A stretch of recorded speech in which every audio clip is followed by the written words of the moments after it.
Hola, cage fighting connoisseurs. This is Nate Wilcox of BloodyElbow.com, and I'm here with my UFC 152 after action analysis and commentary. All in all, I enjoyed the fights. I'd have to say I'd give it 3.5 out of 5 stars, maybe 4 out of 5. I found the undercard, I'm just going to run through them in backwards order, starting with the Facebook undercard. I found that the fights on the undercard were a little bit underwhelming despite their definitive finishes. I thought that all three of those fights, well, yeah, all three of them I thought kind of started slow and then suddenly were over without any real momentum swings or what I would feel like a real grinding contest. Great performances by Kyle Noak beating Charlie Brenneman. Brenneman, I thought, was getting the better of him on the feet, although he couldn't get him down, but Noak just nailed him once, and that's all it took. The stoppage maybe was a little early by Dan Miragliotta, but I'm not going to second-guess that. I mean, Noak was teeing off on a hurt Brenneman, and I think that if Miragliotta hadn't gotten in the way, Noak would have just continued to tee off, and that Brenneman would have just gotten more hurt, and there's no need for that. Mitch Gagnon, really impressive performance, just dominating Wallell Watson. I certainly never expected Gagnon to blast him off his feet with a punch, and especially the way it happened. Watson went for a Superman punch, and Gagnon stepped out of range. And keep in mind, Watson's 5'11", Gagnon's maybe 5'4", and Gagnon just cracked him, and then once he got him hurt, was on his back and got the choke.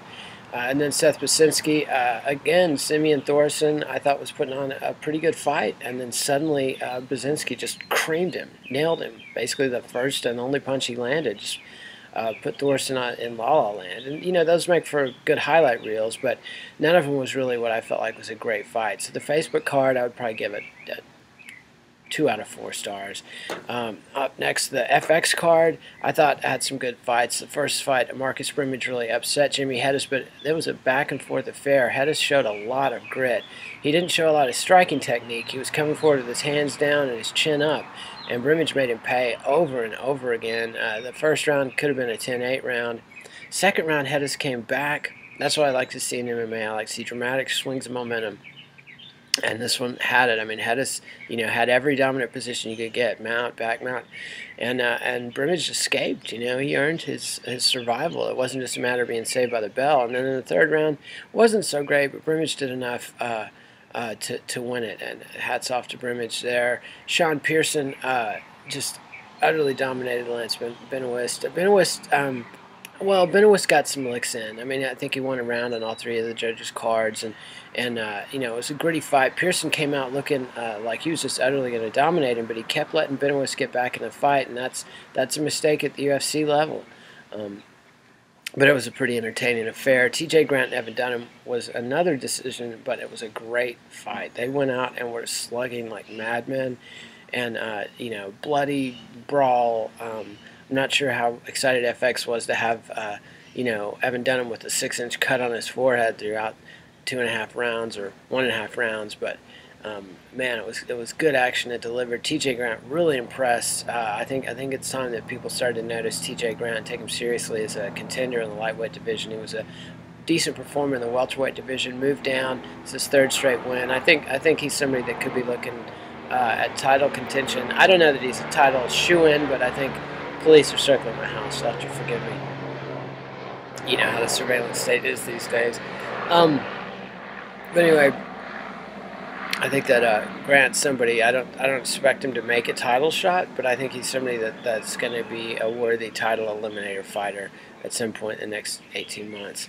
Vinny Mahaglis versus Igor Pekrajic. I mean, Mahaglis really impressed me. Pekrajic hit him with some tough shots, and Vinny did not go down, and Vinny got the armbar in the second round. Very impressive. It's nice to see Vinny show that those wins in M1 weren't entirely irrelevant. And then we come to the main card.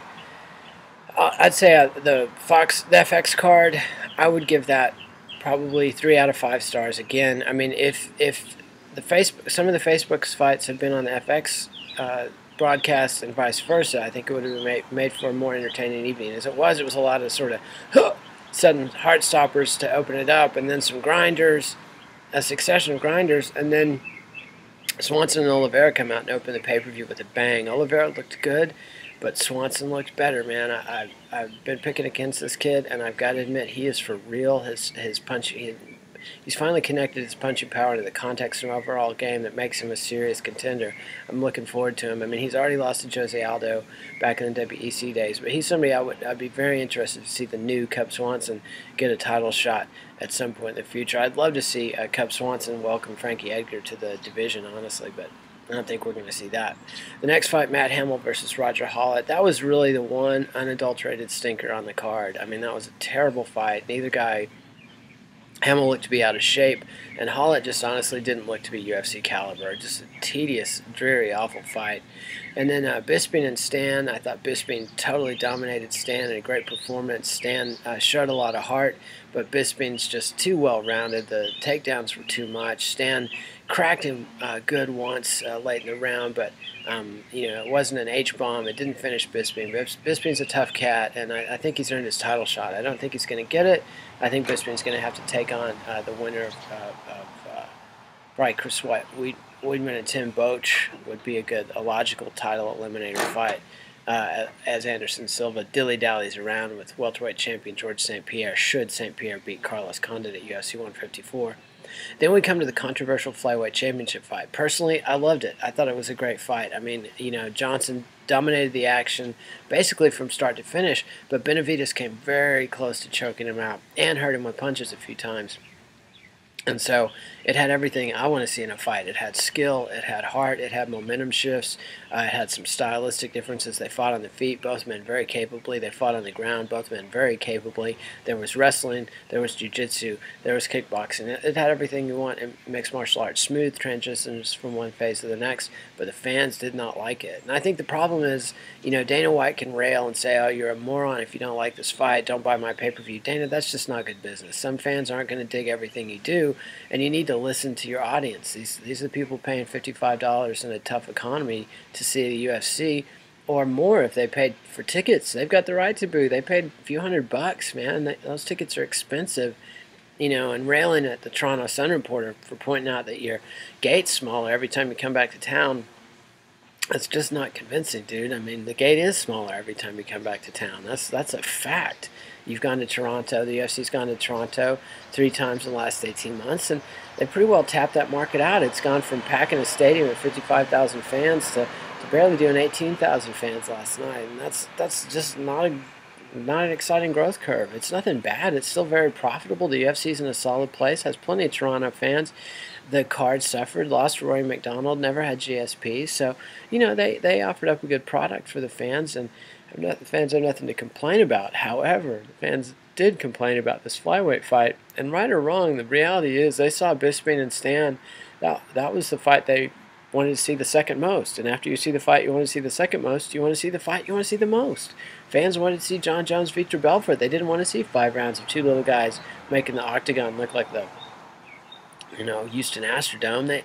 They wanted to see some big men throwing down. They didn't. I think that the flyweight championship fight would have been better served earlier on the card before Bisping and Stan. Honestly, I mean, I think if it had followed Hamill and Hollett, nobody would have been booing because it was such a cure for that dreadful affair. Anyway, the UFC's got a hard road to hoe ahead of them to get the flyweight division over. They still haven't really established the bantamweight division. The lightweight division is even iffy. I mean, Frankie Edgar put on some of the greatest performances in MMA history in his tenure as the UFC lightweight champion. Didn't draw a beans. So, we'll see if Benson Henderson can have a more successful title reign from a business standpoint.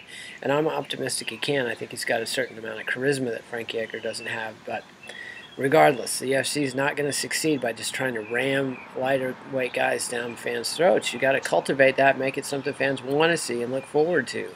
And saying, oh, you're a fucking moron if you didn't like that, don't buy my pay-per-views, it's not exactly the smoothest approach. That brings us to John Jones versus Vitor Belfort, which, again, I thought was a great fight. I'd give it 4 out of 5 stars. I mean, it wasn't flawless. Belfort gassed early, and Belfort showed some terrible fight IQ and lack of heart by pulling guard over and over again, especially when he seemed to have Jones sort of staggered and hurt in the stand-up. It seemed like in the later rounds, every time Belfort would get something going, he would smell blood, he'd come in for the blitz, you'd think he's going to swarm all over him. As soon as Jones moved forward, Belfort would fall back into guard. However, in the first round, that falling back into guard thing almost worked because Vitor pulled off an armbar, very rare for him, despite his long association with Brazilian Jiu-Jitsu and his black belt status. Vitor's never been known as a submission fighter, and he pretty much broke Jon Jones' arm in the first round. He definitely hyperextended it. Jones was injured after the fight, hasn't had a medical inspection yet, but it's not looking good. He says he's afraid of nerve injury, but it's too early to say. I mean, he hasn't seen a doctor yet. Nevertheless, that was very impressive from Vitor Belfort, and it had us, the people I was watching it with, on the edge of our seats throughout the whole fight, wondering if he could do it again. Every time he tagged Jones with a punch, we were wondering, is this going to be, the famous Belfort Phenom Blitz on Jones? And Jones looked scared a couple times when he ate those shots. I mean, for as dominant as Jones has been, and he's only one win away from tying Tito Ortiz's all-time record for light heavyweight title defenses. He's still a very young and unpolished fighter. His top defenses were a little weak, as Belfort's armbar attempt showed, and on the feet he wasn't completely polished, but nevertheless he busted Belfort up and busted him up with front kicks, a side kick that dropped him, elbows on the ground. Very, very formidable athlete. I hope Jones's arm recovers quickly, and I look forward to seeing him again. Not as excited about seeing him against the winner of Dan Henderson, Lyoto Machida, because I'm afraid that's going to be Lyoto Machida, and I think Jones has already shown what he can do there. I'd really like to see Henderson get a shot, but you tear your MCL and shit happens, and you tell the UFC at the last possible second and force the cancellation of a fight, they're not going to be too happy in doing you any favors. So the Machida fight is kind of a punishment for Henderson, because that is a bad stylistic matchup. And then as far as Chael Sonnen, Dana White's saying that if Sonnen beats Forrest Griffin, he might get a title shot. I'm like, what? One win in the division and he's going to get a title shot?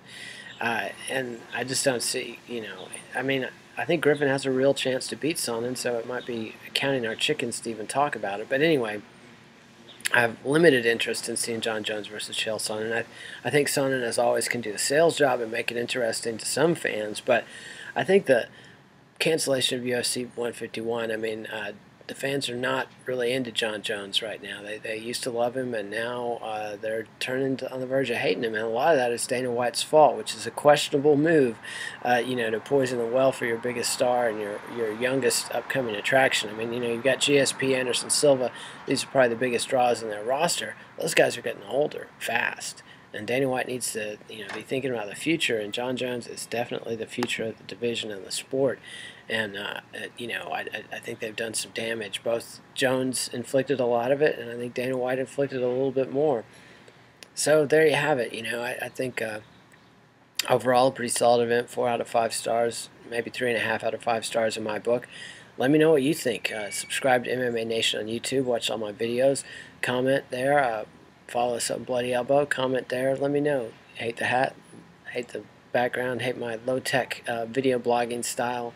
And, let it rip. I love to hear it. So we'll be back tomorrow with more after-event analysis and your MMA of the day. Zombie Prophet has, as always, been busy rounding up tons of great videos, and we'll be presenting them tomorrow. So have a good rest of the weekend, and we'll be back later.